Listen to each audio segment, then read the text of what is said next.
김진의 도직구쇼에 오신 여러분 반갑습니다. 김진입니다. 전 오늘도 저희 도직구쇼 오픈 스튜디오 앞에 나왔습니다. 민주당이 강행 추진하고 있는 검수완박의 운명은 어떻게 될까요? 어제 여야가 법사위에서 충돌을 하면서 크게 파행이 빚어졌습니다.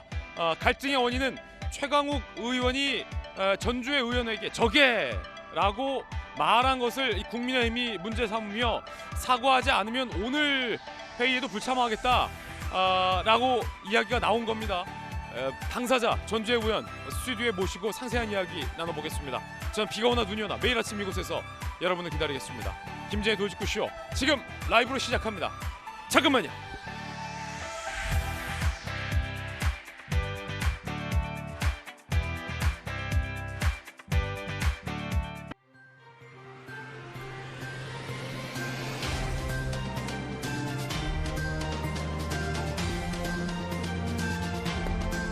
신문 읽어준 남자입니다. 민주당의 검수완박에 반대하는 평검사 회의가 19년 만에 대규모로 열렸습니다. 거의 밤새다시피 평검사들 200여 명이 모여서 회의를 했고 잠시 후에 저희 돌직구쇼 생방송 도중에 그 회의 결과를 발표합니다. 잠시 후에 생방송으로 전해드리겠습니다. 오늘 조간신문 4가지 키워드 준비했습니다. 먼저 첫 번째 키워드부터 공개하겠습니다. 첫 번째 키워드는 바로 이겁니다. 엑셀. 동아일보 3면이 오늘 쓰고 있는 기사인데 엑셀 키워드 흥미롭죠? 어떤 기사일까요? 함께 보시죠. 김원수 검찰총장 5가지 대안 들고 국회에 갔지만 민주당은 검수완박 조문심사에 돌입했습니다. 김 총장은 법사위에서 검수완박의 반대 뜻을 분명히 밝혔고 A4용지 몇 장의 분량을 직접 써가서 하나하나 김 총장이 성토를 했다고 합니다. 그런데 돌아온 답변은 김 총장에게 사과나 하라, 반성이나 하라라는 민주당 한 의원의 질책이었다고 합니다. 어떤 얘기인지 잠시 후에 살펴보겠습니다. 그리고 어제 이 법사위가 참 뜨거웠습니다. 여야가 고성을 주고받으며 파행을 빚어졌습니다.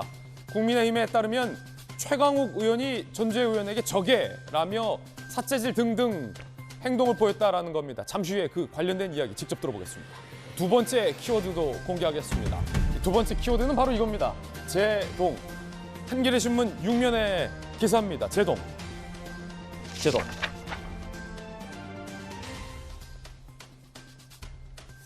어제 저희도 보도해드렸는데 민주당의 김용미 의원이 법원 행정처장을 훈계하며 질책하며 말을 자른 바 있습니다. 왜 개인 의견을 얘기하냐? 대법의 의견이냐? 대법의 의견 나왔습니다. 경찰 부실 수사 땐 공판에 영향 준다. 법원 행정처도 국회에 검수완박이 상당히 미흡하다라는 의견을 제출했습니다. 13개 조항을 지목해서 우려 의견을 표명했습니다. 사실상의 전면 반대다라는 해석입니다.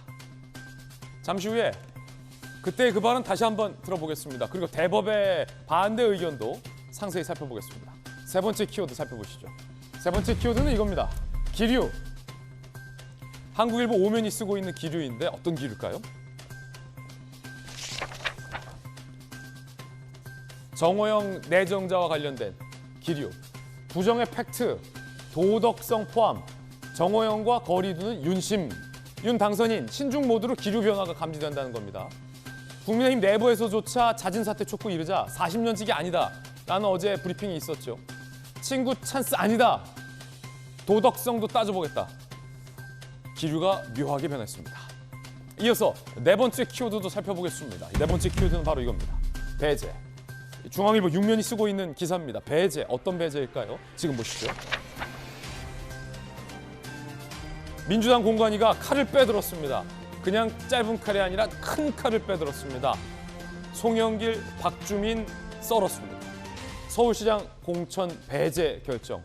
송영길 전 대표는 강력 반발하고 있습니다. 이거 선거 포기한 자해 행위다. 강력 반발도 나왔습니다.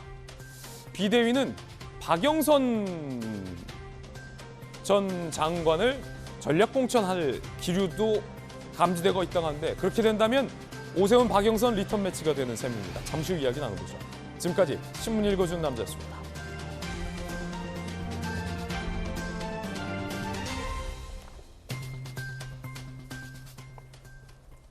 오늘 그 어느 때보다 이 여의도가 가장 뜨거운 날입니다. 뜨거운 아침 함께하신 분들 소개해드리겠습니다. 저희 돌직구쇼의 좌장, 서울시 정무부시장을 역임한 민주당 김영주 전 의원, 그리고 청년 민주당 국회의원 전용기 의원 나오셨습니다. 판사 출신의 국민의힘 법사위 멤버 전주혜 의원, 청와대 출입기자 출신의 베테랑 이재명 선 기자 나오셨습니다. 모두 어서 오세요. 고맙습니다. 잘 오셨습니다. 첫 번째 이야기, 오늘의 첫 장면은 이겁니다. 평검사들이 19년 만에 거의 최대 규모로 모였습니다. 이야기 시작합니다. 밤새운 평검사들 바로 생중계로 연결해보죠. 괜찮은데. 네, 이 마이크 쓰겠습니다. 저희 전국 평검사 대표 207명은 일선의 수사를 담당하는 실무자로서 최근 발의된 소위 검수완박 법안의 문제점에 대하여 논의하고 다음과 같은 의견을 모아 말씀드립니다. 저희 평검사들은 검찰에 대한 국민 여러분의 비판을 엄중히 인식하고 있습니다. 평검사들부터 이와 같은 염려를 불식시키고 국민의 신뢰를 회복할 수 있도록 노력하겠습니다. 저희 평검사들이 검수완박 법안에 대하여 논의를 하게 된 이유는 성폭력 범죄, 강력범죄, 보이스피싱 범죄 등 국민들께서 일상에서 마주칠 수 있는 대다수의 민생범죄, 대형 경제범죄 등 사회 질서를 어지럽히는 범죄들로부터 국민을 더 이상 보호하기 어려워질 수 있다는 절박한 심정 때문입니다. 헌법은 검사의 수사권을 인정하고 강제 수사를 위한 직접 영장 청구권을 검사에게 부여하고 있음에도 검수완박 법안은 헌법을 자의적으로 해석하여 검사의 수사권과 영장 직접 청구권을 모두 박탈하는가 하면 경찰의 직접 영장 청구권까지 인정하고 있어 헌법에 반할 소지가 큽니다. 검수완박 법안은 검사가 기본적인 사실조차 확인할 수 없게 만들어 억울한 피해자를 양산하고 검사의 판단을 받고 싶어 이의를 제기해도 검사가 이를 구제할 수 있는 절차를 없애버렸습니다. 구금 과정에서 발생할 수 있는 과오를 시정할 수 있는 기회와 인권 침해가 큰 압수수색 과정에서의 오류를 바로잡을 수 있는 기회까지도 없애버렸습니다. 검수완박 법안은 검사의 두 눈을 가리고 손발을 묶어 범죄는 만연하되 범죄자는 없는 나라를 만들고 힘없는 국민에게는 스스로 권익을 구제할 방법을 막아 결국 범죄자들에게는 면죄부를, 피해자에게는 고통만을 가중시키는 범죄 방치법으로 전락할 것입니다.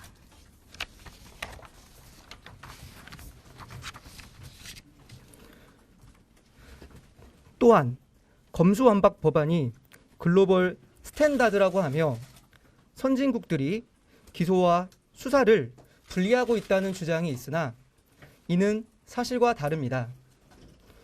선진 민주국가 대부분이 경찰에 대한 통제기구로서 검찰 제도를 두고 있고 나아가 고도화, 지능화된 범죄에 대응하기 위해 검사의 수사 기능을 인정하고 있습니다.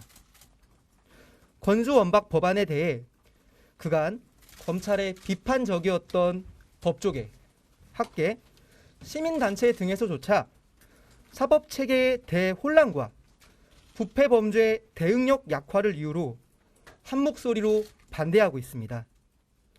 그럼에도 이러한 목소리에 귀를 닫고 아무런 대안도 없이 법안을 강행 처리하고 있는 것이 안타깝고 걱정스럽습니다. 저희 평검사들은 심도 있는 논의와 각계 의견 수렴을 거쳐 국민의 공감대를 얻는 개혁이 이루어지기를 희망합니다.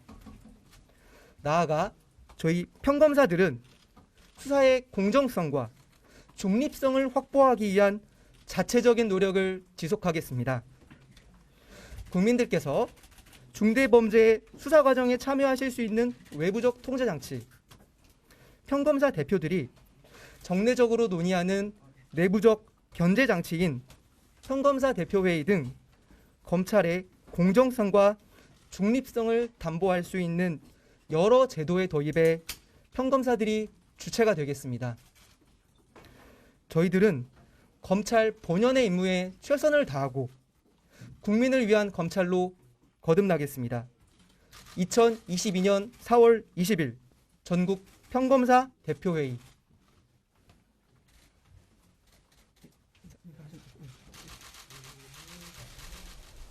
네, 지금 평검사들이 거의 밤샘 회의를 했고 그 결과를 생중계로 발표했습니다.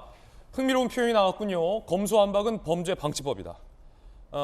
범죄는 만연한데 범죄자는 없는 세상이 올 것이다.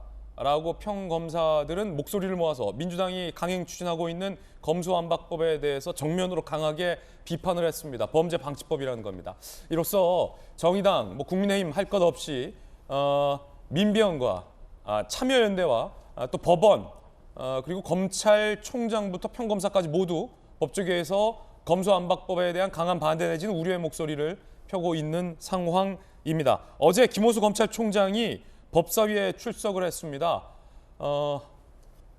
조목조목 왜 검수완박이 문제인지에 대해서 직접 의견을 적어서 개진을 했는데요.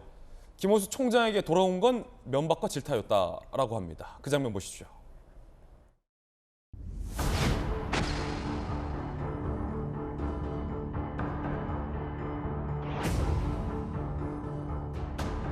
검사 수사권을 완전히 박탈하는 것은 이혼 소지가 큽니다. 저희 검찰이 다 잘했다는 것은 결코 아닙니다. 성찰하고 반성하겠습니다. 앞으로 국가 운영이나 발전과 깊은 관련이 있는 법안을 지금과 같이 2주 안에 처리한다라는 것은 절대로 적절하지 않다라는 말씀을 드리겠습니다. 의원님들께서 한 번 더 심사해 주시기를 당부드립니다. 이런 식으로 나와가지고 쇼잉을 하는 것을 그냥 그대로 용납해야 하는 것인지, 이게 무슨 낭송에 듣는 자리도 아니고. 총장님, 한마디 사과와 반성도 없이 지금 이게 뭐 하시는 겁니까? 그동안 뭐 하셨어요? 국민들로부터 신뢰받을 수 있는 어떤 조치를 취했습니까?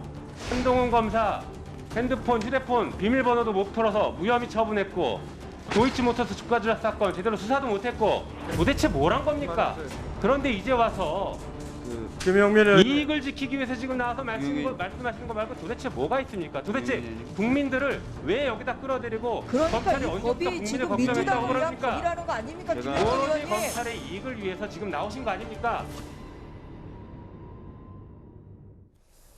결국 이 검찰총장과 검찰의 의견은 받아들여지지 않았습니다. 그러면서 김용민 의원이 주장한 근거는 김용주 의원님. 네. 한동훈의 비밀번호도 못 풀면서 왜 검수완박을 반대하느냐라는 논리인데 네. 잘 이해가 되지 않습니다. 그렇습니다. 제가 이제 방금 평검사들 이렇게 그 입장 낭독하는 것을 보면서 크게 19년 전하고 많이 달라진 것을 느끼게 됩니다. 그렇습니까? 태도의 변화입니다. 그때는 그야말로 기고만장했습니다. 평검사들이. 대통령과의 만남이라든지 그런 것 자체도 뭐 거의 맞짱을 뜨는 분위기로, 또 과제도 전혀 지금과 맞닿지 않는데, 지금 또박또박 두 분의 평검사가 왜 이 문제가 말하자면 범죄를 오히려 방치하는 법이 되는가를 크게 정리를 했습니다. 뭐 일반적으로 그야말로 경찰이 기소하는 것까지 주는 건 과다. 또 검사로서는 내용 전반을 둘러볼 수 있는 기회, 혹은 그것이 잘못됐을 때 보정할 수 있는, 과오를 정정할 수 있는 기회조차도 안 준다는 건 너무 과하다. 그리고 또 하나는 글로벌 스탠다드를 얘기하는데 실제로 그렇지 않다. 이제 그런 얘기를 하면서 또 첫 마디부터가 국민들의 어떤 검찰에 대한 시선이 따갑다는 것 자체를 잘 알고 있다. 더 중립을 위해서 노력하겠다 하는 차분한 로키로의 발언 자체가 예. 오히려 더 말하자면 신뢰성이라든지 진실성 이렇게 민주당과 검사와의 싸움에서 오히려 검사가 유리해질 것 같은 예. 그런 이제 느낌들을 받게 됩니다. 그와 반면에 사실 법안 소위에 있어서 뭐 법사위에 있어서의 저런 고성으로만 질타하는 그런 부분들은 조금 오히려 민주당이 좀 더 왜 오히려 역으로 왜 이제 와서 지금 서들고 있는가 그런 질문을 하게 됩니다. 왜냐하면 김호수 검찰총장이 5가지 대안도 제시를 했거든요. 지금 시민단체도 그렇고 법조계에서도 그렇고 민주당의 검수완박의 문제점 중 하나로 지적하는 것이 대안이 없다라는 건데 이 대안에 대한 해답이나 답변이 민주당 뭐 김용민 의원이나 최강욱 의원에게 나오는 게 아니라 한동훈의 비밀보험도 못 풀면서 여기서 왜 이걸 반대하느냐라는 이제 질타가 이어져서 자칫 검수완박을 추진하는 이유가 한동훈 등을 못 잡은 거에 대한 어떤 반작용이냐 뭐 이런 오해도 나올 수 있잖아요. 글쎄요, 뭐 그런 식으로 본다면 말하자면 한동훈에 대해서 우리가 열심히 수사했다라고 하는 부분부터 갖고 와라 그런 얘기가 돼서 그야말로 아무리 뭐 국회가 전체적으로 질의하고 따지는 자리라 하더라도 마치 여당에게 유리한 행동을 했냐 안 했냐를 묻는 것처럼 보여서 오히려 그게 더 어떻게 보면 부적절하다. 그렇게도 볼 수 있는 지점이죠. 예, 여러분 2가지 장면 방금 보셨습니다. 하나는 생방송으로 이뤄진 조금 전의 장면, 또 하나는 어제 법사위의 장면이었습니다. 평검사들의 밤샘 회의 결과 범죄 방지법이다라는 장면과 또 김용민 의원이 김호수 총장을 꾸짖는 장면, 김 총장의 반대 장면, 이 2가지 장면 보셨습니다. 이재명 기자는 어떻게 봤어요?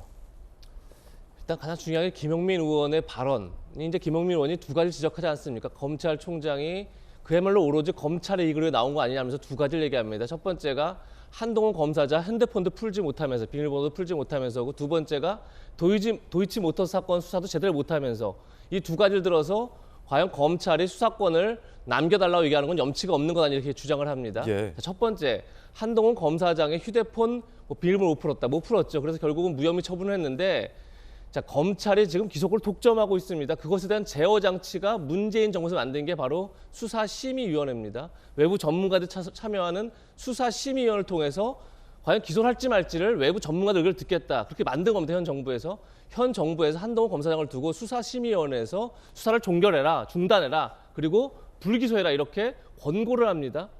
그러니까 기소권을 독점을 막기 위해서 그런 제도를 만들었고 그런 제도에서 하에서 한동훈 검사장에 대해서 그만 수사하라고 권고를 했는데 그걸 듣지 않고 그리고 수사팀 우리 12번이나 무혐의를 해야 한다 그렇게 의견을 냈지만 그것을 막았던 게 현 검찰입니다. 이거야말로 검찰의 수사권 남용의 대표적 사례 아니겠습니까? 자, 2번째, 도이치모터스 사건에 대해서 왜 제대로 수사를 못했느냐.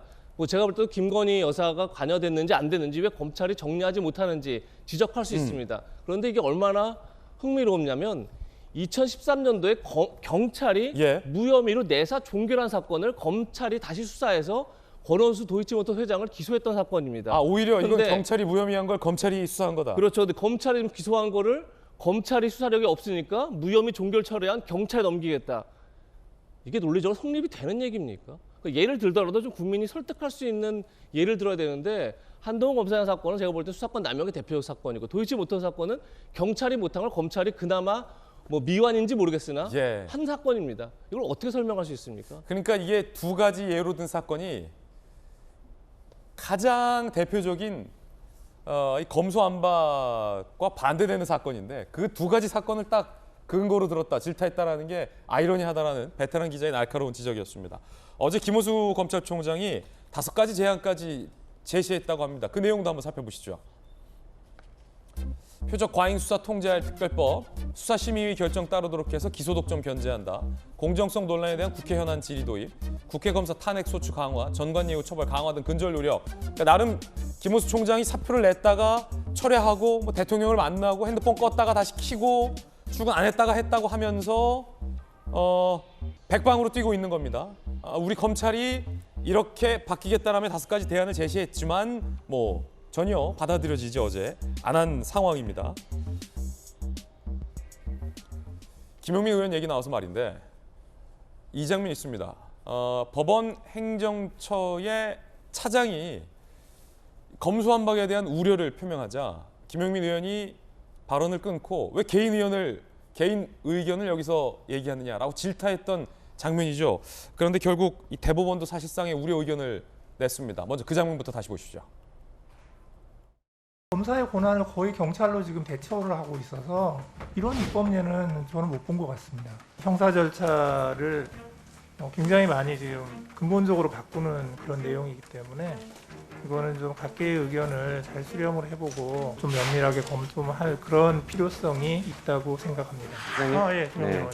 방금 그 말씀은 그 법원행정처나 대법원의 공식 입장입니까? 아니면 차장님의 개인 생각이십니까? 공식 의견이기도 하고 그리고 저희 제 개인적인 생각이기도 하고 저희가 법원행정처에서 그렇게 공식 입장을 내신 적이 있으세요? 근데 무슨 공식 입장이라고 말씀? 아니죠. 그러니까 저희 법사위에서 저희한테 이제 의견 조회가 와서 그걸 금요일 거의 퇴근 시간 차장님. 다 돼가지고 차장님, 제 잠깐만요. 대회가 아직 안 끝났습니다.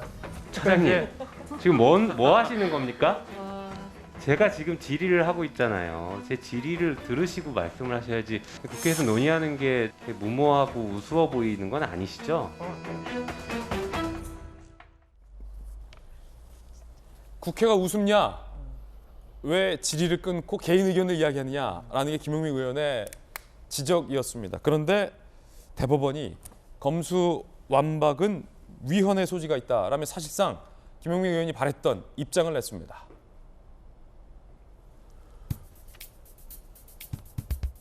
검수완박 법안은 위헌이라는 견해가 상당히 유력하다. 그제 법원이 검수완박 13개 조항을 조목조목 지적해서 법사위에 제출했다. 경찰의 과잉 부실 수사 적절히 통제 못한다면 공판 과정의 영향, 공판 통한 정의 실현에 부정적 요소로 작용할 것, 검토 보완 필요성의 의견을 냈다는 겁니다. 그러니까 검수완박은 절대 안 된다라는 공식 반대 입장은 까지는 아니더라도 지금 민주당이 급하게 추진하고 있는 검수완박에는 문제점이 굉장히 많기 때문에 검토와 보완이 필요하다라는 의견, 거기에 위헌설이다라는 얘기까지 밝힌 겁니다. 검수완박에 대한 반대 움직임은 법조계 전반으로 확산되고 있습니다. 그 장면도 함께 보시죠. 법무부 검찰국 명백히 위헌이거나 오류 있는 조항 존재, 개정안 자체가 모순이 심각하다. 대안 변협, 피해는 국민의 목 될 것, 법안 반대한다. 전직 변협 회장 10명, 현 집권 세력의 자기 방패용 입법 의심받기 충분하다. 전직 검찰 간부 51명, 힘없는 다수 국민들 피해 회복, 인권 보장 어려운 상황에 부딪히게 될 것이다. 그뿐만이 아니라 앞서 현 정부와 가까웠던 참여연대와 정의당도 명백히 반대 의견을 표명한 바 있습니다. 여야 두 분 나오셨습니다. 의견 한번 들어보겠습니다. 먼저 전주혜 의원님, 잠시 후에 우리가 상세히 그 장면도 볼 텐데 네. 법사위 한복판에 계시잖아요. 더 쉽게 말하면 국민의힘 법사위에서 검수완박을 막기 위해서 최전선에서 맹활약을 하고 계신데 네. 지금 쭉 보셨어요. 평검사회의, 그다음에 김 총장의 어제 반대, 김영미 의원의 어떤 질타, 그 이전에 법원행정처 차장의 반대와 또 김용민 의원의 질타, 어떻게 보십니까? 어제 김호수 검찰총장도 또 법사위에 나와서 또 발언을 했고요. 오늘 방금 그 평검사 회의의 이제 결과도 봤습니다만, 이제 결국은 국민을 위한 이제 검찰의 역할을 제대로 하게 해달라, 사실 그런 좀 절박한 저는 호소력이 있다고 생각합니다. 왜냐하면 검찰이라는 것이 수사기관이잖아요. 그럼 수사기관은 저는 수사기관의 가장 이제 중요한 역할은 범인을 제대로 잡고 그리고 또한 그 과정에서 억울한 피해자가 생기지 않도록 하는 게 가장 중요한 것이라고 생각합니다. 정말 그 수사력을 제대로 발동하지 못해서 진범을 놓쳤다 이러면 굉장히 억울한 거 아니겠어요? 그래서 그런 역할을 하기 위해서 경찰도 노력을 해왔지만 사실 검찰도 그동안에 상당한 기여를 했죠. 그래서 6대 범죄 수사도 역시 그동안에 70년간의 검사의 전문적인 그런 수사 역량 이런 것을 인정해서 이제 그렇게 검경 수사권 조정에서도 6대 범죄 수사의 독점적인 이제 권한을 받았던 것인데요. 근데 이제 이것을 결국 빼앗기게 되면은 방금 검사들 이야기한 대로 범죄 공화국이 되죠. 왜냐하면 죄를 저질러도 제대로 수사를 안 하면은 진범을 결국은 기소하지 못하는 그런 상황이 될 수밖에 없다. 그래서 어떤 그런 그 검찰의 뭐 자기 그릇 챙기기 이런 관점이 아니라 검사로서의 역할을 제대로 하게 해달라. 저는 그 말에 굉장히 진정성이 있다고 생각합니다. 그리고 지금 어제 그 계곡살인 사건의 지금 용의자들이 예. 구속이 됐지 않습니까? 구속됐죠. 사실 그런 것을 보면은 이게 지금 이 법안이 통과가 된다고 하면 근데 이런 사실을 결국은 이런 사건의 진실을 밝힐 수가 없는 거예요. 그렇기 때문에 검찰이 물론 잘못한 것이 있을 수는 있죠. 뭐 그동안의 과잉 수사랄지 뭐 아니면 정말 제대로 된 수사를 못해서 범인을 제대로 기소를 못하고 이러한 일부 잘못한 점이 분명히 있습니다. 이제 거기에 대해서는 검찰이 이번 일을 계기로 해서 더욱더 뼈를 깎는 반성을 해야 되겠습니다만 그렇다고 해서 뺏으면 안 된다는 거죠. 예. 그 관점으로 본다면 경찰은 그러면 지금까지 100% 다 옳게 하고 잘못한 것이 없는 건 아니잖아요. 그 인간이라는 것은 실수할 수도 있고 또한 일부 오류도 있을 수 있기 때문에 그렇다고 해서 경찰이 뭘 제대로 못한다고 해서 지금 그동안에 없어진 그런 수사 지휘권을 복원하자. 이거는 아니라는 것이거든요. 오히려 제도 개선의 쪽으로 가야지 마음에 안 든다고 해서 뺏는 방향으로 가면 안 된다. 이러한 말씀을 좀 드리고요. 그다음에 자꾸만 이제 그 수사 기소 분리에 관해서는 뭐 전 세계적으로 검사들의 수사권을 인정하지 않는 것이 기소와 수사의 이 분리가 세계적인 추세다. 이제 민주당에서는 그렇게 주장을 하고 있습니다만 그것은 사실이 아닙니다. 그 OECD 35개국 중에서 27개국이 검사 수사권을 헌법이나 법률에 명시하고 있기 때문에 그러한 면에서도 민주당의 주장은 옳지 않다. 방금 그 검사들의 성명서에서도 뭐 이러한 부분이 있었습니다만 그래서 전 세계적인 추이로 보더라도 이것이 제대로 된 수사를 예. 하기 위해서 어떻게 해야 될지를 진지하게 논의를 할 시점이라는 것을 다시 한번 말씀드리겠습니다. 예, 이번에 민주당 전용기 의원님 조금 전에 평검사 회의의 결과 지금 생방송으로 나왔습니다. 지켜보셨는데 어떻습니까? 우리가 그 범죄 공화국이 될 것이다라고 이야기하면서 검사들이 수사권과 기소권을 다 가지고 있어서 전지전능하게 우리 범죄자들을 다 잡은 것처럼 이야기하고 있는 것이 참 안타까운데요. 저희가 바로잡고자 하는 것은 수사와 기소권을 독점함으로써 생기는 병폐들을 조금이라도 막기 위해서 수사권과 기소권을 분리하는 것입니다. 그리고 경찰의 수사 인력과 검찰의 수사 인력들이 이 조직에서 수사권을 분리한다고 해서 이 사람들이 사라지는 것은 아니죠. 그러니까 지금 수사를 해왔던 조직들이나 그 사람들은 충분히 다른 뭐 수사청을 만든다든지 뭐 다른 방식으로 수사에 일조할 수 있는 방식이 충분히 있습니다. 그렇기 때문에 범죄 공화국이 될 것이라고 하는 것은 마치 그 2차 권력 구조 개혁에서 자신들이 무언가를 잃으니까 반발하는 모습으로밖에 보이지 않는다라는 말씀을 드리고 싶고요. 지금까지 많이 나왔던 것들 중에서 수사와 기소권을 독점하면서 많은 의혹들이 있지 않았습니까? 그것이 뭐 봐주기 수사라든지, 그러니까 검찰과 관련된 수사는 진척이 되지 않는다든지 이런 병폐들을 저희가 막기 위해서는 수사를 충분히 더 잘할 수 있게끔 경찰과 검찰의 수사 인력들이 서로를 견제하면서 국민들을 위한 수사를 이뤄낼 수 있게끔 분리하는 것이 저희는 마땅하다 이렇게 보고 있고, 지난번에도 말씀드렸지만 윤석열 검찰총장, 당시 검찰총장이 인사청문회에서도 이야기했었고, 김호수 총장이라든지 그리고 국민의힘의 권성동 원내대표도 수사와 기소를 분리하는 것은 바람직한 방향이다라고 이야기한 바 있습니다. 그러니까 해야 하는 방향은 있는데 지금은 안 된다라고 이야기하는 것이 조금 무리가 있다라고 말씀드리고 싶고요. 이렇게 급하게 추진하느냐, 왜 이렇게 급하게 추진하느냐라는 비판 충분히 있을 수 있습니다. 그 부분에서 저희도 반성해야 될 부분이 있지만요. 아까 김영주 의원님께서 말씀을 해주셨지만 19년 전부터 검경 수사권 조정과 관련돼서는 오랜 논의가 있었습니다. 지금까지 이것을 이뤄내지 못했고 지금 하지 않으면 못한다는 이 절박한 심정에 저희도 추진을 하고 있다. 이렇게 국민들께 말씀드리고 싶습니다. 예, 여야 의견 들어봤고 차차 이야기 나눠볼 텐데요. 과연 이 검수완박은 어떻게 귀결될까요? 민주당은 강행하겠다고 하고 있는데 민주당을 제외한 정의당과 국민의힘은 강력반대, 그리고 법조계에서는 검찰과 법원과 변호사협회에서도 반대를 하고 있고 시민단체에서는 참여연대조차 반대를 하고 있는 상황. 민주당은 강행 돌파하겠다는 의견입니다. 그래서 두 번째 이야기, 저희들이 준비한 두 번째 장면으로 이어집니다. 지금 시작하겠습니다. 검수완박 급 가속, 강해지는 야당의 저항. 어제 국회 법사위가 파행됐습니다. 이런 일이 있었습니다. 유상범 의원에 따르면 민주당의 최강욱 의원이 여기 앉아 계신 전주혜 의원에게 적애라고 하며 삿대질 품이 없는 언행을 했다라는 겁니다. 결국 법사위가 파행되는데 그 장면 함께 보시죠.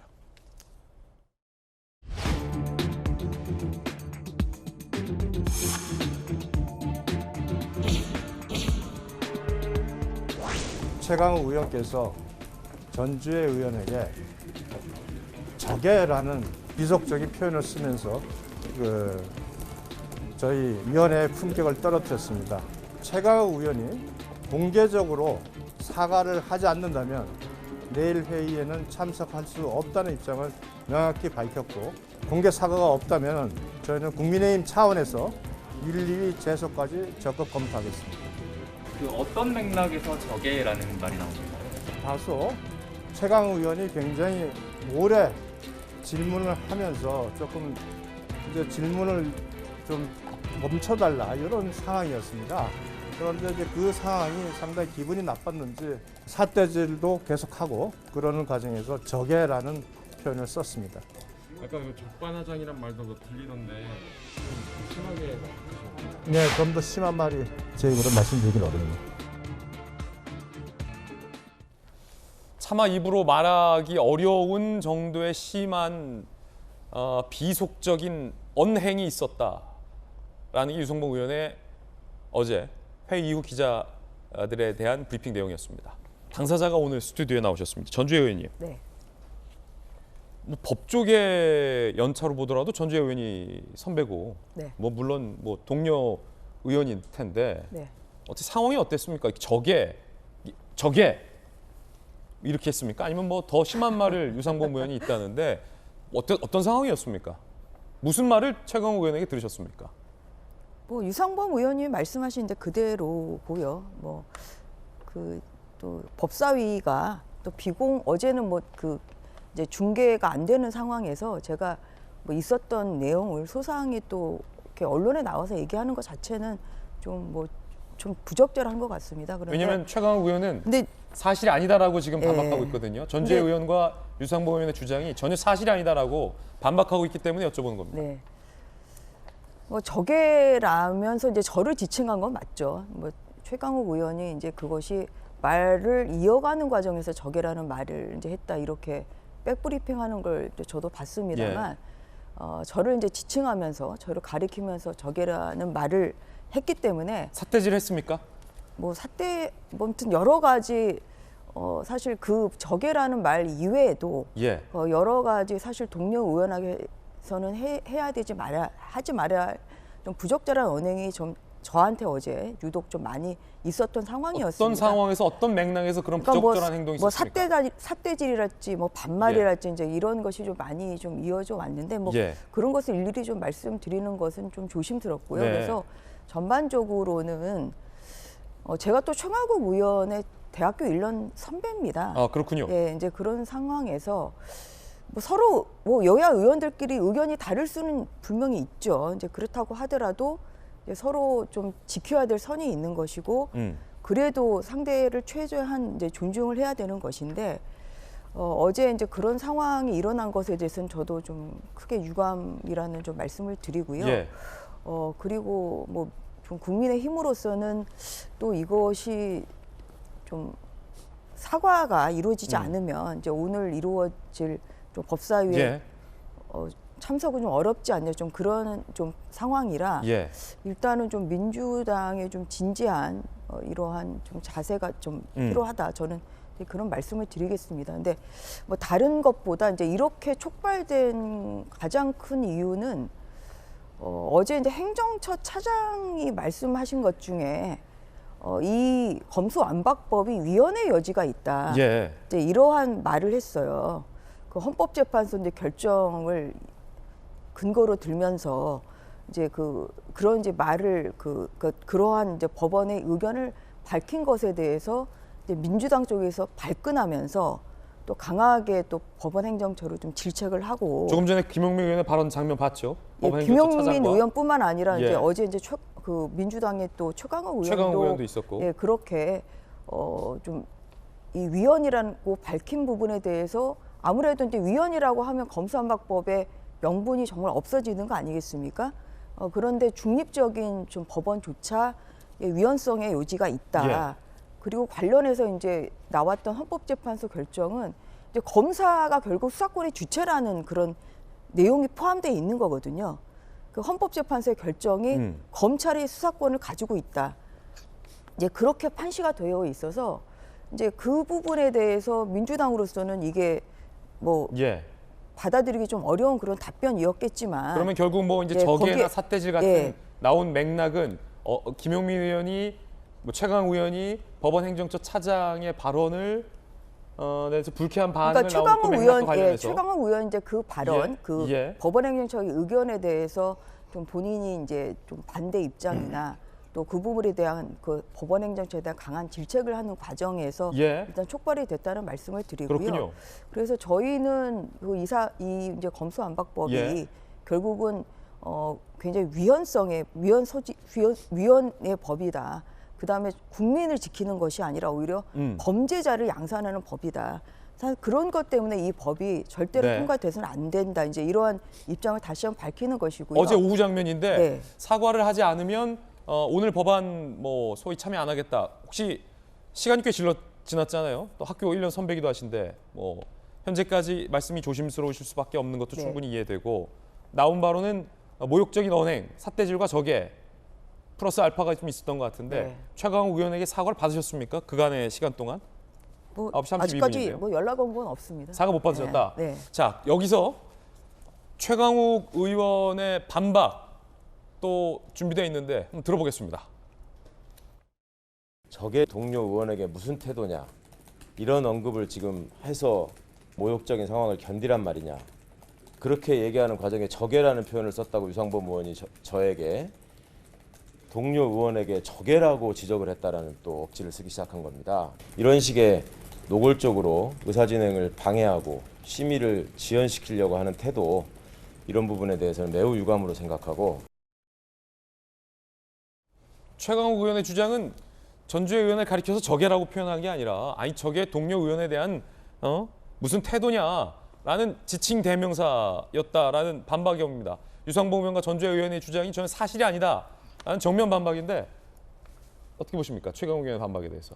어제 이제 보신 분들도 많고요. 이제 오늘 속기록이 나올 거거든요. 아, 속기록이 있습니까? 그래서 이제 그런 게 나오면은 좀 더 명확해지고 최강욱 의원의 주장은 예. 적애가 전 의원을 가리킨 게 아니라 적의 동료 의원에게 무슨 태도냐라는 오히려 문제 제기의 발언이었다라는 근데 저는 주장인데요. 개인적으로는 저런 구체한 변명에 대해서 제가 일일이 그게 사실이 아니다 예. 맞다 이게 대응하는 것 자체가 좀 저로서는 오히려 제가 지금까지 살아온 인생과 저의 행보를 볼 때 적절하지 않다고 생각하기 때문에 예. 그 부분에 대해서는 뭐 할 말은 많습니다만 이 자리에서 하지는 않도록 하겠습니다. 속기록이 나옵니까 오늘? 네.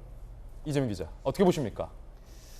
속기록이 나와도 금방 이게 어떤 의미인지 해석은 참 어려울 것 같습니다. 왜냐하면 그냥 이건 문자지 않습니까? 문자가 적의 국회의원에게 무슨 태도냐 이렇게 나오는 거죠. 속기록에는. 그럴 때 적애를 보기에 따라서는 저 태도, 저 발언, 저 행위라고 할 수도 있지만 만약에 적에 다음에 쉼표가 있습니다. 적애 이렇게 한 다음에 국회의원 무슨 태도냐라고 했으면 전혀 뉘앙스는 다른 거죠. 삿대질하면서 적애 사실은 문자만 봐서 이렇게 되면 또 다를 수 있다. 글자로만 봐서 이게 적애가 전주의 의원을 지칭해서 폄훼한 발언인 건지 아니면 저 태도, 행위, 저 발언에 대한 지적인 건지를 참 알기 어려운데 저는 그것 때문에 지금 이제 여야가 파행을 했으니까 사실은 그거에 대해서 이제 최강욱 의원이 진정 어린 사과를 하거든 어쨌든 양쪽이 좀 감정을 추스르는 그런 과정들이 필요하겠죠. 근데 중요한 건 뭐냐면 전주의 의원도 말씀하셨지만 자, 최강욱 의원이 많이 화나 있습니다. 김용민 의원이 많이 화나 있습니다. 왜 화나 있는 거죠? 사실 어제 법원행정처에서 얘기한 것처럼 이 검수완박 법안은 위헌 소지가 매우 유력하다 이렇게 얘기를 합니다. 그랬더니 최강욱 의원이 이렇게 얘기했다고 보도가 됩니다. 아니 법원 예전에는 안 그랬잖아요. 이렇게 표현했다는 거죠. 이게 무슨 뜻인 거죠? 그러니까 김명수 대법원장의 법원, 김명수 대법원장이 문재인 대통령의 대표적인 호대 인사다 이렇게 이제 국민의힘이나 야당이 비판을 하죠. 그만큼 법원이 우리한테 우호적이었는데 왜 지금 우리한테 이렇게 우호적이지 않은 발언을 하느냐 이런 지적 아니겠습니까? 그럼 법원만 그렇습니까? 참여연대는 왜 그렇습니까? 민변은 왜 그렇습니까? 오히려 민주당이 그걸 생각해 봐야죠. 왜 모두가 다 우리 편인 줄 알았는데 지금 이 검수완박 법안에 대해서 우리 편이 아닐까라를 생각해 봐야 되는데 그 이유는 자, 김영희 의원이 국회 논의가 무모하고 우습냐 이렇게 얘기합니다. 그렇게 느낄 사람이 많은 겁니다. 왜냐하면 전제가 틀렸기 때문입니다. 전제 자체가. 그러니까 기소권과 수사권을 분리하는 게 마치 절대선이고 그래야만 국가 시스템이 제대로 운영되고 라고 전제를 했는데 그 전제가 틀린 겁니다. 이미 OECD 국가에 거의 그러니까 35개 중에 35개 국가 중에 27개 국가가 기소권과 수사권이 같이 있습니다. 그런데 나머지 8개 국가가 수사권과 기소권이 분리되어 있습니다. 그런데 대부분 영연방 국가들입니다. 영국, 캐나다, 뉴질랜드, 호주 이런 국가들이 분리되어 있는데 영국은 오히려 최근에 중대비리수사처를 만들어서 기소권과 수사권을 다시 통합시키고 있습니다. 이걸 어떻게 설명할 수 있습니까? 더 중요한 건 뭐냐면 자, 기소권과 수사권을 분리하는 게 절대선이고 그것이 개혁이라면 왜 민주당이 주도해서 만든 공수처에는 기소권과 수사권을 같이 줬습니까? 설명이 안 되는 거죠. 그것이 어떤 정책의 절대선일 수 없는 겁니다. 어떤 국가는 그렇게 할 수도 있고 다른 국가는 또 다르게 할 수도 있는 겁니다. 과연 우리가 70년간 유지해온 형사사법 시스템을 다 무너뜨리는 만큼 그것이 중요하냐 이 논쟁을 해야 되는데 그 전제가 틀렸으니까 많은 본인들의 우군들이 그렇지 않다라고 얘기하는 겁니다. 그걸 민주당이 좀 깨달아야 된다는 말씀을 꼭 드리고 싶습니다. 하지만 민주당의 박홍우 원내대표와 강경파들의 기류는 강행하겠다는 겁니다. 박홍우 원내대표는 검찰 정상화를 돌이킬 수 없다. 조속한 입법을 다하겠다라고 밝힌 바 있고 강경파들을 법사위에 전진 배치하기도 했습니다. 그 장면 함께 보시죠. 이제 검찰 기능의 정상화는 돌이킬 수 없는 길로 접어들었습니다. 우리 민주당은 꼼꼼한 법안 심사와 조속한 입법에 최선을 다하겠습니다. 역사적으로도 이 검찰의 수사 기소의 분리는 필연적으로 가야 될 길이 아닌가 싶습니다. 이 장면이 흥미로운데 김영주 의원님, 검사 출신의 법사위 소병철 의원을 빼고 다른 사람을 놓고 검사 출신의 송기현 의원을 빼고 또 최강욱 의원을 투입했다. 민영배, 최강욱 두 분 모두 검수완박을 주도한 철험의 소속인데 또 최강욱 의원 같은 경우는 중대범죄, 6대 범죄의 피의자 신분이기도 하잖아요. 자, 요것, 이 장면 그리고 앞서서 이제 최강욱 의원과 전주혜 의원의 어떤 그런 적의 논란 이런 장면들 어떻게 보십니까? 아무래도 이제 소병철 의원이나 송기현 의원이 지금 법안 심사 소위에 들어가 있죠. 그리고 두 분 다 검사 출신이기 때문에 입장이 좀 많은 이제 검찰로부터의 어떤 여러 가지 어떤 부당성을 얘기받을 수 있는 입장이 곤란할 수 있는 처지에 있다고 보고 다른 한편으로 보면 이제 조금 더 젊고 또 강경한 의원들로 대체했다 그렇게 볼 수 있습니다. 민영배 의원하고 최강욱 의원하고. 뿐만 아니라 실제로 이제 김종민 의원을 김진표 의원으로 사부임시켰습니다. 이제 그 부분은 이제 실제로 안건 조정 소위 위원회 자체가 그 동안의 국회 관행으로 보면은 최연장자가 위원장을 맡게 돼 있기 때문에 지금 김진표 의원님이 75세, 74세가 되시거든요. 이제 그런 부분에 있어서 지금 그런 사보임을 통해서 지금 법사위 안에 최고령자를 모셔옴으로 인해서 전면적인 어떤 앞으로 일사불란한 밀어붙이기를 하겠다라는 어떤 전략이 제 안에 숨어 있다 그렇게 봐야 되겠죠. 예. 자, 그런데 박지현 비대위원장은 민주당 내에서 박용진, 김혜영 전 최고, 조응천 의원에 이어서 검수완박 속도가 너무 빠르다라고 부정적인 입장을 냈습니다. 속도 중요시하다가 방향을 잃을까 걱정된다. 지방선거 앞두고 검찰개혁 이슈가 모든 전국 현안을 빨아들이고 있다라고 우려를 했습니다. 전윤기 의원님, 지금 박지원 비대위원장은 부정적인 기류입니까? 충분히 저런 의견을 낼 수 있다라고 생각을 합니다. 그러니까 속도가 좀 빠르다는 비판을 국민들께서도 하고 있는 거고, 그 뭐 참여연대나 뭐 정의당에서도 뭐 방향성은 동의하지만 지금 갑작스럽게 추진한 것에 대해서 우려를 표하고 있다. 그래서 사실 반대라기보다는 해야 하는 방향성은 맞지만 조금 더 신중하게 생각해야 되는 것 아니냐라는 우려인 것이죠. 사실 저런 부분에 대해서 민주당 내에서는 더 많은 토론과 더 많은 대안을 가지고 논의하고 있다, 이렇게 말씀드리고 싶고요. 사실 박지원 위원장님이 말씀하시는 포인트 중에 하나를 바로잡아야 된다는 게 있다면 그 논의 내용 중에 지방선거 이전에 모든 현안을 빨아들이고 있다라고 이야기하는 부분은 저는 바람직하지는 않은 부분인 것 같습니다. 왜냐하면 우리가 입법하는 기관으로서 해야 될 일이 있는 것이고요. 지방선거로서 국민들의 선택을 받아야 되는 것이 분명히 분리가 되어 있어야 되는데 그 논거가 지방선거로만 간다면 그것은 바람직하지 않은 것 같고, 해야 할 일은 지금이라도 더 많은 논의와 토론을 통해서 추진을 해야 된다, 이런 말씀 드리고 싶습니다. 혹시 전민기 의원님, 네. 그 최강욱 의원이 사과할 생각은 없습니까? 그 부분에 대해서는 양쪽의 입장에 첨예하기 때문에요. 저도 그 입장을 언론에서도 보지도 못했고 그 자리에 없었으니까. 네, 워딩만 봤고, 우리 그 이재명 기자님께서 말씀해 주신 것처럼 이 태도의 문제인지 행동의 문제인지 아니면 뭐 동료 의원에 대한 뭐 혹시나 모욕적인 언사가 있었는지를 저희가 확인하지 못했기 때문에 이 부분은 좀 더 지켜봐야 되지 않을까, 저는 그렇게 보고 있습니다. 예, 전재 의원님. 네. 그 이제 아까 민주당의 이제 박홍근 원내대표도 이거 꼼꼼한 법안 심사를 해야 된다, 이런 말씀을 하셨습니다. 맞습니다. 지금 이틀간 법안 소위에서 심사를 하고 있는데요. 아직 10분의 1도 법안 심사를 못한 상태입니다. 10분의 1도 못했습니까? 네, 어제 조문 하나 심사하다가 지금 이렇게 파행이 된 상태고요. 조문 하나 달랑. 네, 하다가 이제 이렇게 된 상태고, 그래서 굉장히 갈 길이 멀고, 그러기 위해서는 이것은 상당한 시간이 필요하다는 말씀 다시 한번 드리고요. 또 이게 이제 법원에서 제출한 이런 의견서인데, 이게 예. 그 법원에서 제출한 의견입니까? 예. 근데 법원이 굉장히 중립적인 곳이죠. 예. 그런데 이제 어제 그 최강욱 의원 발언 중에 법원이 전에는 안 그랬는데 이런 발언이 저는 굉장히 부적절한 발언이었다. 법원이 예전에 안 그러더니 왜 이러냐? 예. 그러니까 전에는 우리 편을 들어주더니 왜 우리 편을 안 드냐, 이렇게 들릴 수도 있는 것이라서 이제 그러한 발언 자체가 굉장히 오해의 소지가 많은 발언이었다는 말씀을 드리고요. 중요한 부분이 어떤 부분입니까? 소개를 근데 여기에서 보면 예. 이제 가장 중요한 것은 이 개정안이 되면 법원 오히려 입장이에요? 예, 수사권과 기소권이 결국은 분리가 아니라 오히려 수사권이 경찰에 오히려 독점이 되는 거죠. 수사권이 경찰에 독점이 되기 때문에, 그래서 오히려 거기에 대한 견제가 필요한 것이다. 지금 이렇게 기재가 돼 있거든요. 그래서 경찰이 가지고 있는 수사권과 검찰이 가지고 있는 기소권 사이 실질적으로 적절한 견제와 균형의 원리가 작동될 수 있는 것인 건지, 왜냐하면 경찰의 모든 수사권을 줘버리면 여기에 대한 진지한 논의가 필요하다, 지금 이렇게 법원의 의견 중에 위헌의 소지가 있다는 표현도 있습니까? 지금 이 부분에는 없고, 어제 이제 이거는 거의 하루 만에 굉장히 정말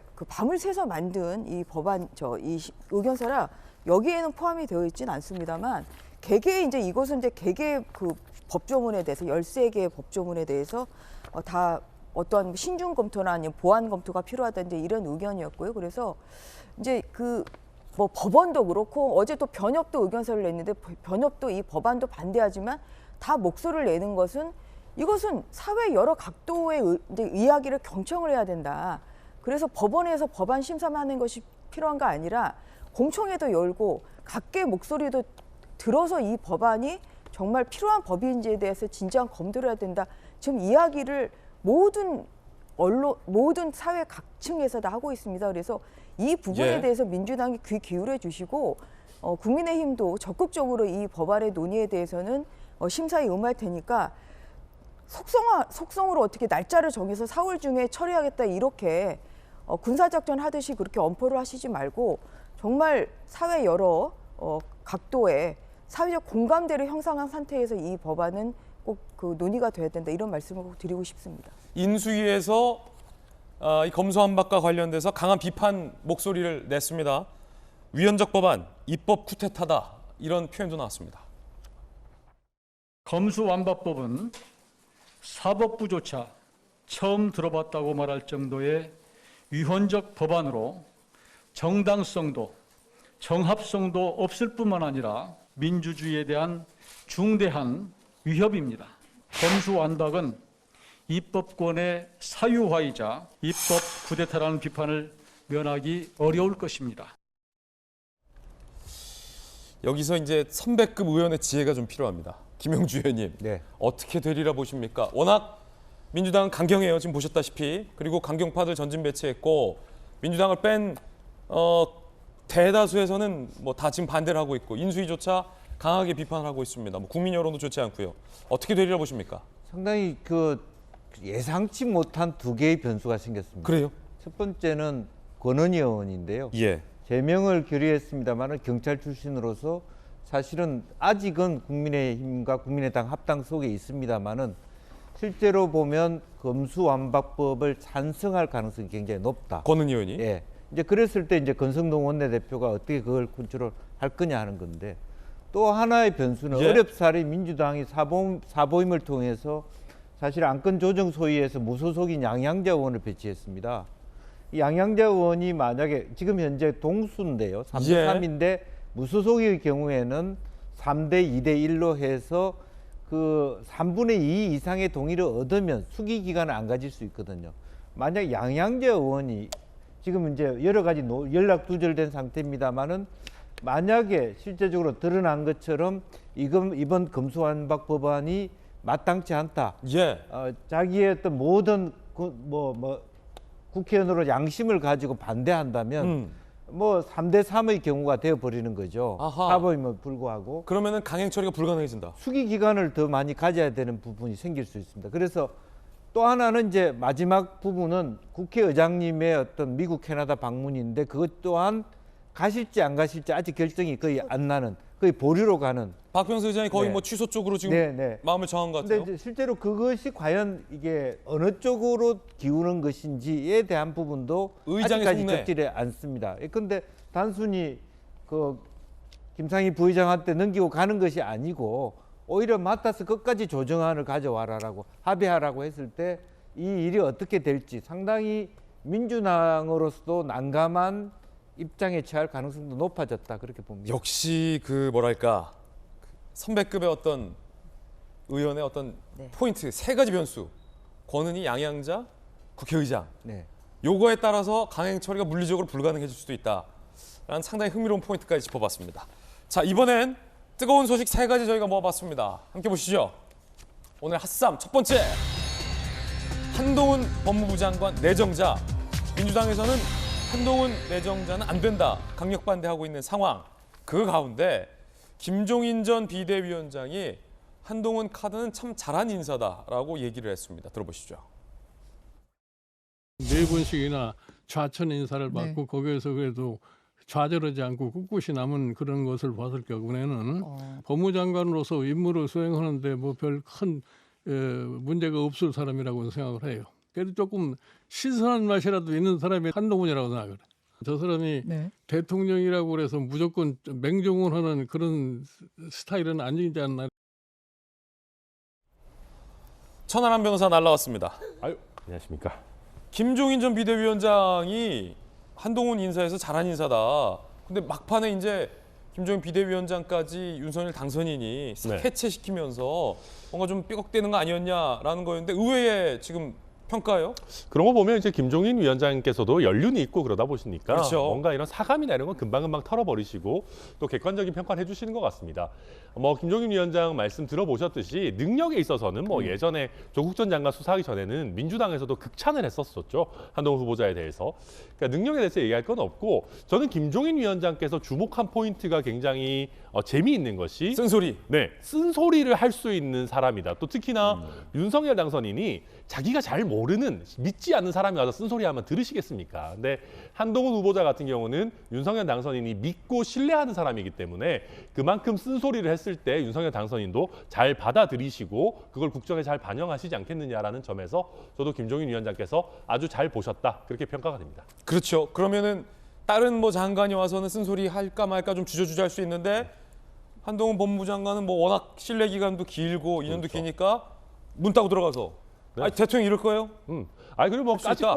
저 좌천도 많이 당해봤는데 뭐 좌천 시키라면 하십시오. 뭐 이러실 수도 있는 거기 때문에. 들이댈 수 있다. 충분히 하실 수 있을 만한 분이죠. 네. 좌천은 두 분 다 많이 당해봤기 때문에 그렇죠. 좌천의 달인들이에요. 네. 쓴소리 할 수 있는 인사다. 네, 충분히 쓴소리 할 수 있고 국정 방향이 이제 국민들의 시선에서 조금 잘못됐다라고 할 때 물론 법무부가 뭐 모든 국정 방향을 관장하는 건 아니겠지만 충분히 인간적으로도 그리고 국무회의에서도 필요한 얘기들을 할 수 있는 카드다 이렇게 보입니다. 사실 이 가장 중요하거든요. 권력자에게 안 됩니다. 그러지 마십시오. 그러면 안 됩니다. 그만두십시오. 네. 이런 얘기를 못 걸고 할 수 있는 사람이 있느냐 없느냐가 중요한데 김종인 전 비대위원장은 그렇게 평가한 것 같아요. 쓴소리 할 거다 못 걸고. 네. 민주당은 한동훈 내정자에 대해서 다르게 평가합니다. 쓴소리는커녕 소통용이 될 거다. 민주당의 평가입니다. 들어보시죠. 한동훈 후보자가 법무부 장관이 되면 무소불위의 권한을 쥐고 그 대통령의 측근으로서 심지어는 이제 소통령 아니냐 뭐 이런 얘기까지 나오는데요. 이 검찰공화국을 완성하는 그런 이 키맨이 되지 않겠냐 이런 이 의혹을 사고 있는 것이죠. 그러니까 민주당에서는 전윤기 의원 쓴소리하고 직언하고 절제하고 브레이크 잡는 역할이 아니라 권력을 누리는 소통용이 될 것이다. 이렇게 우려하는 거군요. 뭐 쓴소리를 할 수 있다. 그만큼 대통령 뭐 지금은 당선인이고 나중에 대통령과는 가장 가까운 관계의 인물이기 때문에 우리가 반대로 생각을 한번 해보면요. 그 윤석열 당선인께서는 대통령이 되시면 민정수석을 없애겠다 했습니다. 그러니까 인사검증을 더 강력하게 하면서도 인사검증을 하는 민정수석실을 없애겠다라고 하면서 검찰 출신, 그러니까 본인과 가장 가까운 평생을 검사로 있었던 분을 법무부 장관으로 올린 거죠. 그러니까 사법부와 행정부의 사이가 굉장히 모호해질 수도 있고 그 인사검증 자체를 법무부 장관이 독점할 수도 있는 사안인 겁니다. 그러니까 검찰과 행정부의 법무부, 그다음에 인사검증까지 한동훈 지금 법무부 장관 후보자가 할 수도 있는 내용인 거죠. 그러면 누구 하나가 한동훈 그 법무부 장관 후보자한테 이야기를 할 수 있겠습니까? 한동훈 후보자가 이야기하면은 이것이 바로 윤석열 대통령의 뜻이다 라고 읽힐 수도 있기 때문에 굉장히 위험한 인사가 될 수도 있다. 그렇기 때문에 소통령이라는 이야기까지 나오는 것이다. 저희는 그렇게 보고 있습니다. 자, 이 주장에 대해서 전재 의원님 어떻게 보십니까? 저희는 전혀 동의할 수가 없죠. 예. 왜냐하면 지금 사실 문재인 정부 들어서 가장 이제 문제된 것이 검찰의 정치적 중립성과 공정성이 정치인 출신의 추미애 박범계 장관의 임명으로 인해서 많이 훼손이 됐어요. 그래서 빨리 복원을 해야 될 것이 사실 검찰의 정치적 중립성과 공정성입니다. 그런 차원에서 오히려 그동안에 그 한동훈 검사장이 해왔던 수사나 또한 뭐 행보를 보면 이런 것에 적임자라고 할 수 있는 것이죠. 그리고 저는 개인적으로는 검찰 개혁의 최종의 목표는 살아있는 권력도 당당하게 수사할 수 있는 나라가 될 때 검찰 개혁의 완성점이라고 생각합니다. 예. 한동훈 검사장은 살아있는 권력에 맞서서 수사를 해왔던 사람이죠. 전현직 가리지 않았죠. 그럼요. 그래서 이제 또 피해자, 결국은 억울한 그런 수사를 당한 피해자가 됐던 사람이고, 그래서 수사 보복을 당했죠. 저는 수사 보복이라고 생각을 하는데요. 조국 전 장관에 대한 이런 수사로 인해서 결국은 또 검언 유착 사건의 피의자가 되는 이러한 그 보복 수사를 당했고, 보복 수사 피해자가 오히려 이 법무부 장관이 됨으로써 정말 이 검찰이 제대로 나가야 될 방향을 저는 오히려 그 큰 메시지를 줬다고 생각합니다. 그런 면에서 한동훈 검사장이 법무부 장관이 되면 수사권을 오히려 행사를 못해요. 윤석열 당선인도 법무부 장관의 검찰총장에 대한 지휘권 발동은 폐지하겠다. 이렇게 공언을 하셨고, 한동훈 검사장도 이러한 그 지휘권, 그 검찰총장에 대한 지휘권을 행사하지 않겠다. 지금 이렇게 지금 이야기를 하고 있기 때문에, 그렇기 때문에 오히려 검찰의 오히려 수사권을 오히려 개입할 수 있는 그런 여지는 없다는 없었다. 말씀을 드리고요. 법무행정의 가장 좀 중요한 부분은 정말 이 검찰의 잘못된 인사를 바로잡음으로써 검찰의 정치적 중립성과 공정성을 바로잡는 것이 가장 중요하고 거기에 대한 적임자라고 생각합니다. 여담인데 전재 의원께서 지난 대선 기간 동안 당선인의 모든 일정을 다 동행했잖아요. 우리 김병미 대변인과 함께. 그 측근 중에 측근으로 수행을 했는데 당선인에게 쓴소리, 그렇게 하지 마세요. 그 기차에 신발 올리지 마세요. 네. 그런 쓴소리 전주현 의원도 많이 했습니까? 저는 뭐 때와 장소에 따라서 적절하게 했다고 생각합니다. 쓴소리도 했습니까? 예. 그렇군요. 그 쓴소리가 필요해요. 저도 이제 그 전주 의원님께서 좋은 의견을 말씀 주셨는데요. 저는 생각이 좀 다른 게 그러니까 검찰이 정치적으로 중립성을 가질 수 있게끔 하는 그런 것은 당연히 필요하죠. 근데 애초에 한동훈 검사가 법무부 장관이 되면은 애초에 검찰이 정치적 중립성을 가질 수 없는 구조가 된 것 아니겠습니까? 그러니까 윤석열 당선인한테 충성을 하면 이렇게 고속 승진을 하는 것도 볼 수 있는 거고 윤석열 당선인과 가깝기 때문에 검사가 갑자기 법무부 장관이 되는 이런 모습을 보면서 검찰이 어떻게 생각하겠습니까? 검찰도 사람인데요. 이것이 과연 검찰이 정치적 중립성을 가질 수 있게끔 하는 인사일까? 아니면 오히려 충성하는 그런 조직으로 전락하지 않을까? 저는 이런 걱정이 안 들 수밖에 없는 겁니다. 오히려 예. 반대로 생각을 할 수도 있다. 이렇게 말씀드리고 싶습니다. 이제 청문회에서 격돌할 텐데 청문회에서 제기되는 안건은 또 뭘지 궁금합니다. 몇몇 신문에서 임대차법 위반 아니냐라는 문제 제기를 했는데 또 다른 신문에서는 오히려 깎아줬다, 선행을 베풀었다라는 미담도 동시에 나옵니다. 함께 보시죠. 배우자와 공동 소유한 서초구 아파트 전세금 인상 12억 2천에서 17억 5천, 43%. 주택임대차보호법 위반 아니냐라는 문제 제기하는 목소리가 일각에서 있어요. 그런데 세입자가 계약갱신 포기 의사 밝혔다. 신규 계약이다. 문제없다라는 해명이 나오고 있습니다. 그런데 이런 얘기도 나와요. 임차인 A씨가 만료 3개월 앞두고 연장 않겠다고 했다가 마음 바꿔 새 임차인과 계약 전 새로 계약했다. 18억 5천만 원에 내놓은 걸 17억 5천만 원으로 낮춰달라고 했는데 1억이나 깎아줬다. 다른 세입자가 전세보증금 더 내고 들어올 수 있는 상황에서 가격과 날짜 모두 맞춰줘 고마웠다. 임차인이 이렇게 얘기했습니다. 문화일보 인터뷰에서. 네, 그러니까 이게 이제 그 계약갱신 요구권이라는 게요. 임차인이라고 해서 무한정 행사할 수 있는 것이 아니고 행사할 수 있는 기간이 정해져 있습니다. 그리고 방금 저 임차인이 언론에 얘기하신 것처럼 내가 일단 계약갱신을 안 하겠다라고 밝히고 나면 계약갱신 요구권이 사라지게 되거든요. 그런 상황이다 보니까 본인의 변심에 의해서 한동훈 후보자가 보다 높은 가격에 임차인을 맞을 수 있었는데 오히려 본인의 변심을 좀 이해해주고 배려해줬다라는 내용이고요. 지금 저 임차인의 얘기대로라면 한동훈 후보자는 계약갱신 요구권과 관련 없이 사실상의 재계약을 맺은 거기 때문에 그렇군요. 네, 임대차법 위반 논란 같은 거는 전혀 적용이 없게 됩니다. 예, 임차인이 오히려 고맙다고 얘기를 하고 있으니까 이 논란은 종결된 것 같아 보입니다. 두 번째 뜨거운 소식 함께 보시죠.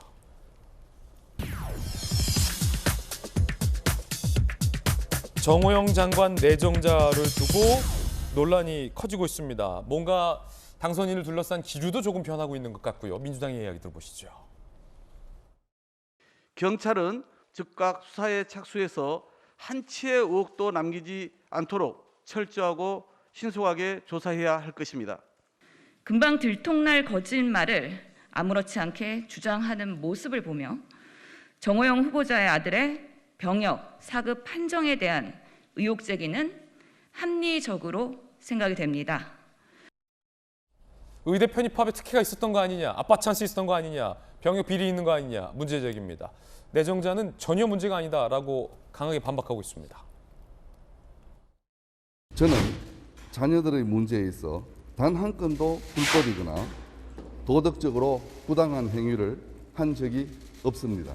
아들의 병역에 대해서는 국회에서 하루빨리 의료기관을 지정해 주시면 그럼 당장이라도 재검사를 받도록 하겠습니다. 본인들의 그러한 노력에도 불구하고 이렇게 또 상처를 받는 것에 대해서 저는 또 아버지로서 이루 말할 수 없이 자식들에게는 또 미안할 따름입니다. 자, 지금 천하람 변호사, 국민의힘 내부에서도 안 된다라는 의견이 나왔어요, 공개적으로. 인수위 내부에서도 좀 기류가 좀 변화하고 있다라는 조금 전 기사도 제가 소개해드렸는데 어떻게 될 것 같습니까? 아무래도 이제 저희가 조국 전 장관 사태를 겪으면서 공정의 기준이 좀 많이 높아졌다라는 걸 체감하고 있습니다. 이게 단순히 불법이 아니면 된다라는 것이 아니라 조금 불공정해 보이는 소지가 있는 것 자체가 국민들께 좀 내놓기에 부담이 되는 것 아니냐라는 생각이 있고, 뿐만 아니라 저희가 지금 6.1 지방선거를 앞두고 있는데 6.1 지방선거에서 저희가 좀 대승을 거둬야지만 새로 출범하는 윤석열 정부도 동력을 얻을 수 있다라는 점에서 정호영 후보자 사태가 저희 당내에서도 굉장히 부담감이 큰 게 사실입니다.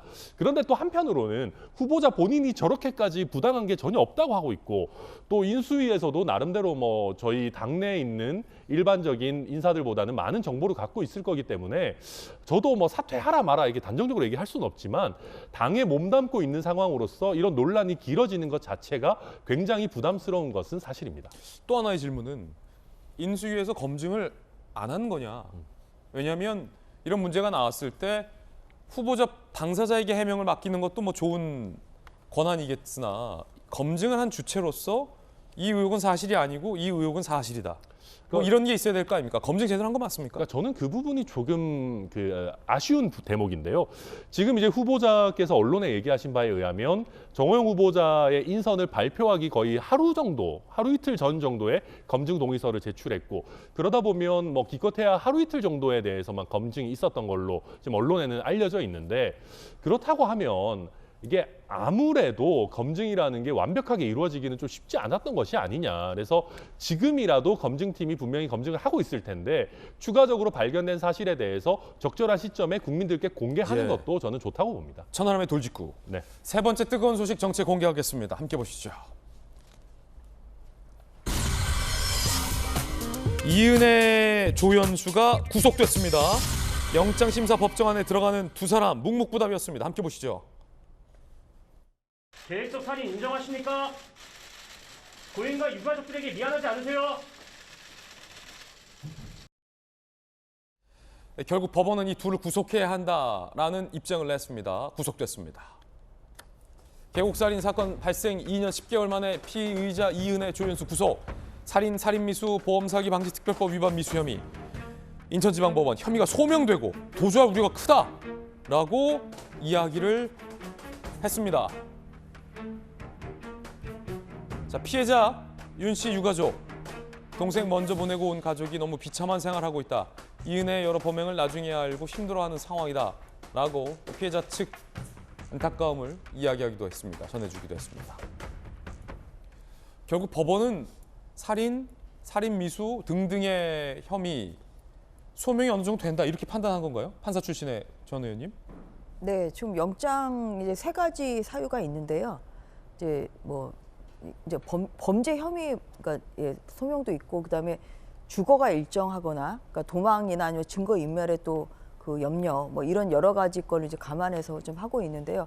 오히려 지금 유의미하게 봐야 될 거는 이제 범죄 사실이 소명됐다. 그러니까 지금까지 그 수사한 것만 봐도 상당히 그런 살인이나 살인 미수의 혐의가 어느 정도는 입증이 됐다고 본다. 이제 그 부분이 굉장히 유의미하게 좀 보고 있습니다. 네.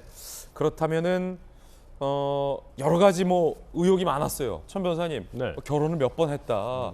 그리고 고의적으로 보거 독등을 이용해서 뭐 살인을 하려고 했다. 뭐 그런 것도 이제 재판 과정에서 다 드러나겠군요. 네, 맞습니다. 그리고 지금까지는 뭐 구속되기 이전이었기 때문에 진술 거부권도 행사하고 뭐 취재진에 대해서도 묵묵부답하고 했습니다만은 사실은 이제는 이 두 사람도 좀 진실을 이야기할 타이밍이 된 것 같아요. 그렇죠.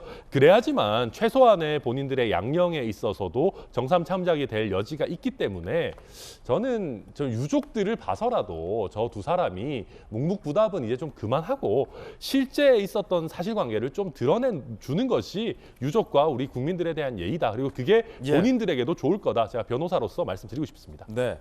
자, 이제 네 번째 이야기 시작하겠습니다. 민주당의 서울시장 후보를 두고 전략 공천을 하겠다라고 했는데 송영길 대표 등이 반발하자 컷오프하진 않겠다라고 민주당 관계자들은 분명히 얘기했었는데 큰 칼을 들어 송영길, 박주민을 컷오프했습니다. 이 이야기 지금 시작합니다. 서울 송영길 컷오프. 야당 경기 경선 스타트. 민주당이 칼을 휘둘렀습니다. 송영길, 박주민 두 분에 대해서 말입니다. 박지원 비대위원장이 재차 3차 얘기했잖아요. 송영길로는 안 된다. 자, 결국 이렇게 됐군요. 송영길 전 대표 대선 패배 책임, 박주민 의원 임대료 논란, 서울시장 공천 배제 컷오프. 박지원 비대위원장. 부동산 책임 노영민은 공천, 송영길은 탈락. 국민 외면한 결정 바로 잡겠다. 또 갑자기 반발. 오늘 비대위 후속 논의 예정. 추인 시 공천 배제 확정. 이재명 기자. 지금 민주당이 서울시장 후보를 두고 굉장히 긴박하게 흘러갔는데 컷오프 결정된 거죠. 그러면 남은 게 박영선 후보입니까? 아직 확정된 건 아니죠. 확정은 안 왜냐하면 됐다. 전략공천위원회에서 일단 송영길 전 대표, 박주민 의원을 배제하기로 결정을 했고 그것이 이제 결국 마지막에 비대위원회에서 추인이 돼야만 이제 실현 결정이 되는 예. 거죠. 그래서 이제 박 전 위원장은 송영길 전 대표의 탈락이 아니라 노영민 전 비서실장을 지금 이제 충북지사에 단수 공천을 했는데 그러니까 공천관리위원회에서 그 자체가 얘기한 거죠. 박 전 위원장은 부동산과 관련해서 직접적으로 관련 있는 사람들은 배제한다 이런 주장을 해왔기 때문에 아마 노영민 전 실장의 단수 공천을 문제 삼을 것 같습니다. 그러니까 송영길 그 문제에 반발하고 있는 건 아니죠. 아, 그렇군요. 어쨌든 간에 전략공천위원이 이것을 비대위 추인도 전에 스스로 공개를 했습니다. 송영길 전 대표와 박주민 의원을 전략공천관리위원회에서 배제시켰다. 근데 자신은 반대했다. 그러니 당원들에게 비대위원들을 압박해서 설득해서 비대위에서 추인하지 못하도록 해달라. 뭐 이런 이제 요구를 한 거죠. 일종의 잡음이네요. 잡음이라고 봐야겠죠. 이제 공천관리위원회 내부의 문제가 이제 밖으로 이제 나온 셈인데 결국 그것 자체가 이건 어떻게 해석하냐의 문제에 달려 있겠지만 결국은 어떻게 보면 이재명 개라고 할 수 있나요? 하여튼 친명계 당원들에게 비대위를 압박해달라. 그래서 송영길 전 대표를 다시 구제해달라 이런 요구 아니겠습니까? 결국 그래서 전 이 갈등이 서울시장 갈등이 지금 서울시장 후보의 공천 문제 자체가 아니라 어떻게 보면 이재명계와 친문계의 갈등으로 비화될 소지가 매우 높다 이런 생각이 듭니다. 아니 그러면 취재 기자로서 이런 질문 바로 할 수밖에 없는데 민주당 공관위는 친명계의 추인 없이는 공천도 못합니까?